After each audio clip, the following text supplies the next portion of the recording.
இந்த வீடியோவில் நம்ம விகிதமுறு கோவைகளின் கூட்டல் மற்றும் கழித்தல் பற்றி பார்க்க போகிறோம். நம்ம ஏற்கனவே பின்னங்கள்லாம் கூட்டல் மற்றும் கழித்தல் பார்த்துருக்கோம். இப்போ எடுத்துக்காட்டுக்கு பாருங்கள், 1/2 கூட்டல் 1/2 அப்படின்னு இருந்ததுன்னா ஃபஸ்ட்டு பகுதியை பார்ப்போம். 1 போல் இருந்ததுன்னா கீழே அதை பொதுவாக 2ன்னு போட்டுருவோம். அடுத்து மேலே உள்ளதை கூட்டுவோம். இப்போ 2/2 ஈக்குவல்ட்டு நமக்கு அடித்தோம்னா 1ன்னு வரும். இது 1/2 கூட்டல் 1/4. இங்கே வந்து பகுதி வேறு வேறு இருக்குது. அப்போ மீச்சியமாக எடுப்போம். 2க்கும் 4க்கும் மீச்சியமாக எடுத்தால் நமக்கு 4ன்னு கிடைக்கும். ஃபஸ்ட்டு இதை பார்ப்போம், 2ன்னு இருக்குது. இதை 4ஆக மாற்றோன்னா கீழே 2ஆல் பெருக்குவோம். அப்போ மேலே 2ஆல் பெருக்குவோம். அப்போ 2 ப்ளஸ் இங்கே 4ன்னு தான் இருக்குது. அப்போ மேலே உள்ள 1 போட்டுருவோம். இப்போ 3/4ன்னு வரும். இதே மாதிரி தான் விகிதமுறு கோவைகளின் கூட்டல் மற்றும் கழித்தல்லையும் பகுதி 1 போல் இருந்ததுன்னா நம்ம நேராக கூட்டிக்கலாம், இல்லாட்டி கழிச்சிக்கலாம். பகுதி வேறு வேறையாக இருந்ததுன்னா மீச்சியமாக எடுத்து கூட்டணும், இல்லாட்டி கழிக்கணும். இப்போ எடுத்துக்காட்டு சம் பாருங்கள்.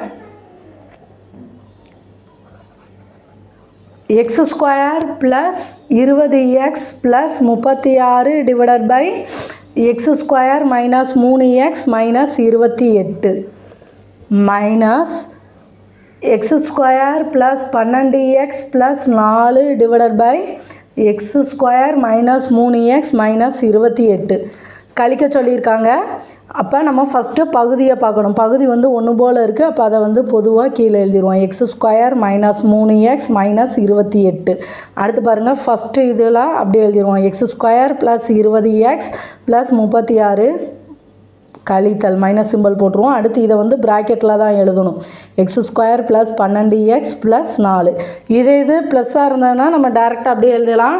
மைனஸ் சிம்பிள் இருக்கும்போது நம்ம ப்ராக்கெட்குள்ளே தான் எழுதணும். ஏன் அப்படின்னா இந்த மைனஸை வச்சு உள்ளே பெருக்கும்போது ப்ளஸ் எல்லாம் மைனஸாக மாறும், மைனஸ் எல்லாம் ப்ளஸ்ஸாக மாறும். அப்போங்கும்போது மைனஸ் போட்டால் அடுத்து இது ப்ராக்கெட்குள்ளே தான் எழுதணும். அடுத்து பாருங்கள், இப்போ இந்த மைனஸ் வச்சு உள்ளே பெருக்கிடலாம். x² + 20x + 36 மைனஸ் இங்கே 1 இல்லாட்டி 1 இருக்கிறதா அர்த்தம். Minus into plus x² - x². அடுத்து minus into plus minus 12x minus into plus minus 4.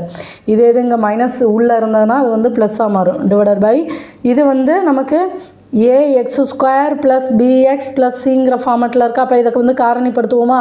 இங்கே முன்னாடி 1 இல்லாட்டி 1 இருக்கதா அர்த்தம். 1ஐயும் -28ஐயும் பெருக்கினா -28. நமக்கு 2 காரணி எடுக்கணும். அதை பெருக்கினா -28 வரணும், கூட்டுனா -3 வரணும். இப்போ இங்கே வந்து -3 இருக்கனால பெரிய நம்பருக்கு தான் மைனஸ் சிம்பிள் போடணும்.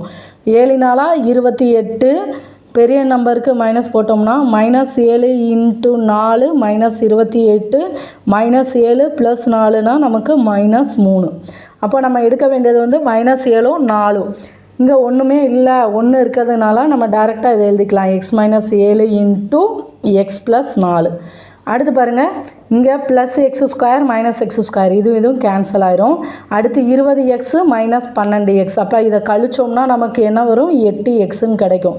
அடுத்து ப்ளஸ் 36 - 4. அப்போ நமக்கு ப்ளஸ் 32ன்னு வரும். Divided by x - 7 × x + 4.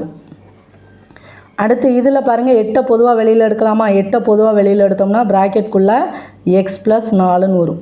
இப்போ 8x/8னா 8 கேன்சல் ஆகி x இருக்கும். ப்ளஸ் 32/8னா 1 8 4 8 32.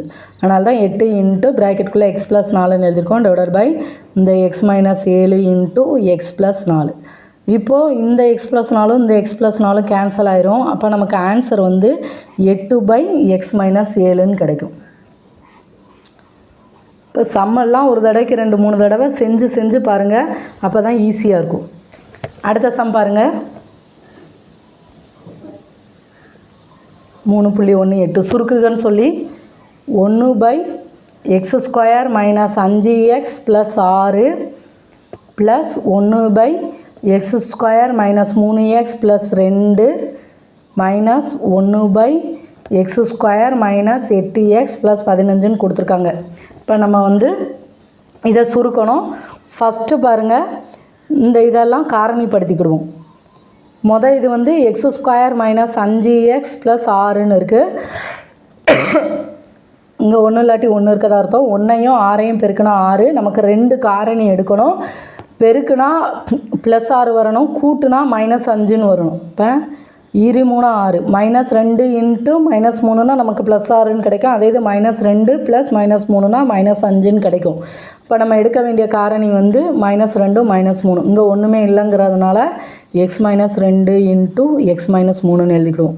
அடுத்து பாருங்கள், இந்த ரெண்டாவது இதுக்கு x² -3x + 2 பெருக்குனா நமக்கு 2 வரணும். 2 காரணி எடுக்கணும். பெருக்குனா +2 வரணும். கூட்டுனா -3ன்னு வரணும். இப்போ -1 இன்ட்டு -2 -1 இன்ட்டு -2னா +2. இதே இது -1 ப்ளஸ் -2னா -3. அப்போ நமக்கு வர்றது வந்து x -1 இன்ட்டு x -2. அடுத்து பாருங்கள், பெருக்குனா 2 காரணி எடுக்கணும். பெருக்குனா 15 வரணும். கூட்டுனா -8ன்னு வரணும். இப்போ -5ம் -3 எடுப்போமா? இப்போ -5ஐயும் -3ஐயும் பெருக்குனா நமக்கு +15. இதே இது -5ஐயும் -3ஐயும் கூட்டுனா நமக்கு -8ன்னு வரும். இப்போ x² -8x + 15க்கு வந்து x -5 இன்ட்டு x -3. இப்போ பாருங்கள், இந்த இதுக்கெல்லாம் மீச்சியமாக கண்டுபிடிக்கணும். கண்டுபிடிச்சா ஃபஸ்ட்டு இது வந்து என்ன இருக்குது, x -2.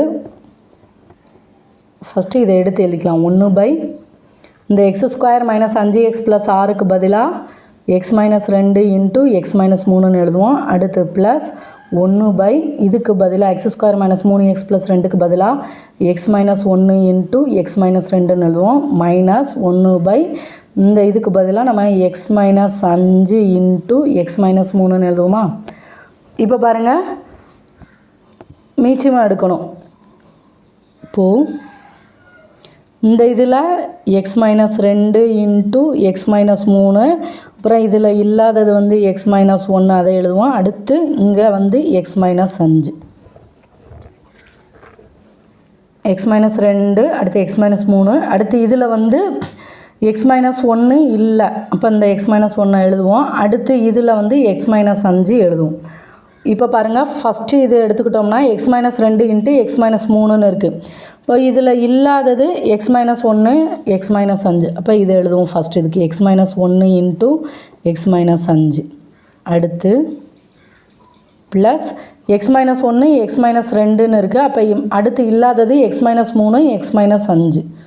இது வந்து ப்ராக்கெட்டுக்குள்ளே எழுதுமா? x -5 into x -3. அடுத்து மைனஸ் ப்ராக்கெட்டுக்குள்ளே இங்கே x -5 x -3 இருக்குது. இப்போ இல்லாதது வந்து x -1 இன்ட்டு x -2. அடுத்து பாருங்கள், இதையும் பெருக்கணும். x -1 into x -5. இங்கே x இருக்குது, இங்கே -1 -5. அப்போ இதை கூட்டணும்னா நமக்கு -6ன்னு வரும். அடுத்து -1 இன்ட்டு ப்ளஸ் -5னா நமக்கு +5ன்னு கிடைக்கும். அப்போ நமக்கு x² -6x + 5ன்னு வரும். x² -6x + 5. இது டைரெக்டாக நம்ம காரணிப்படுத்த தெரிஞ்சதுன்னா இதை டைரெக்டாகவே நம்ம கண்டுபிடிச்சி போட்டுடலாம். அப்படி இல்லாட்டி இந்த இது வந்து எக்ஸை வச்சு x -5 பெருக்கணும். அடுத்து -1 வச்சு x -5 பெருக்கும். இப்போ x into x x², x into -5 -5x. அடுத்து -1 இன்ட்டு x -x, -1 இன்ட்டு -5 நமக்கு +5. அடுத்து இது பாருங்கள், x² -5xையும் -xையும் கூட்டுனா -6x + 5. இப்போங்கும்போது காரணிப்படுத்துக்க தெரிஞ்சதுன்னா நம்ம இதை டைரெக்டாகவே எழுதிடலாம். அடுத்து பாருங்கள், ப்ளஸ் இந்த x -5 இன்ட்டு x -3 இதுக்கு என்ன வந்திருக்கு, x² -8x + 15. அடுத்து பாருங்கள், இங்கே மைனஸ் சிம்பிள் இருக்குது. x -1 இன்ட்டு x -2னா நமக்கு x² -3x + 2ன்னு வருமா? இப்போ வெளியில் மைனஸ் இருக்குது. மைனஸை வச்சு இதை உள்ளே பெருக்குவோம். பெருக்கும்போது -x² + 3x -2. ஏன்னா minus into +x² -x² minus into -3x + 3x minus into +2 -2 divided by இந்த x -2 into x -3 into x -1 into x -5 எழுதிடுவோம். அடுத்து பாருங்கள், இந்த -x² இந்த +x² கேன்சல் ஆயிரும். அடுத்து மீதம் இருக்கிறத எடுத்து எழுதுவோமா, x². அடுத்து பாருங்கள், -6x -8x + 3x. இப்போ -6ஐயும் -8ஐயும் கூட்டினா நமக்கு -14xன்னு கிடைக்கும் ப்ளஸ் 3x. இப்போ -14லேருந்து 3 போச்சுன்னா -11xன்னு வரும். இப்போ x² எழுதிட்டோம். இந்த -6x -8x ப்ளஸ் 3xோட மதிப்பு நமக்கு -11xன்னு கிடைக்கும். அடுத்து பாருங்கள், +5 + 15 20. 20லேருந்து 2 கழிச்சோம்னா +18ன்னு வரும். அடுத்து இந்த கீழே உள்ளதை அப்படியே எழுதிடும். x - 2 × x - 3 × x - 1 × x - 5. அடுத்து பாருங்கள், இது ax² + bx + cங்கிற ஃபார்மெட்டில் இருக்கா. அப்போ இதை காரணிப்படுத்தலாமா?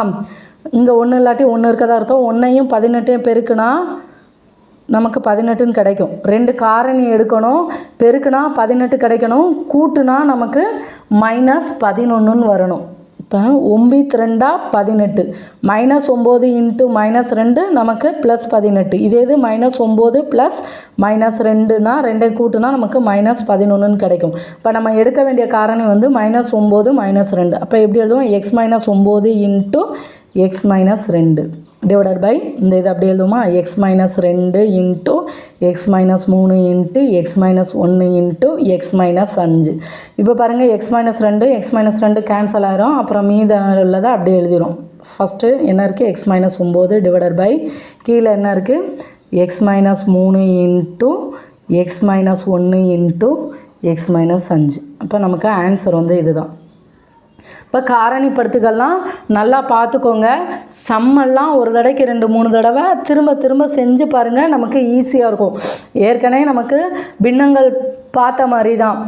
கீழே பகுதியை பார்க்கணும். ஒன்று போல் இருந்ததுன்னா நம்ம டைரெக்டாக தொகுதியை கூட்டலாம் கழிக்கலாம். வேறையாக இருந்ததுன்னா நம்ம மீச்சிமா எடுத்துட்டு அதுக்கப்புறம் கூட்டுவோம், இல்லாட்டி கழிப்போம். அப்போங்கும்போது ஃபஸ்ட்டு பேசிக்கெல்லாம் நல்லா பார்த்துக்கோங்க. பார்த்துட்டு அடுத்தடுத்து சம் செஞ்சு பார்த்தீங்கன்னா ஈஸியாக இருக்கும்.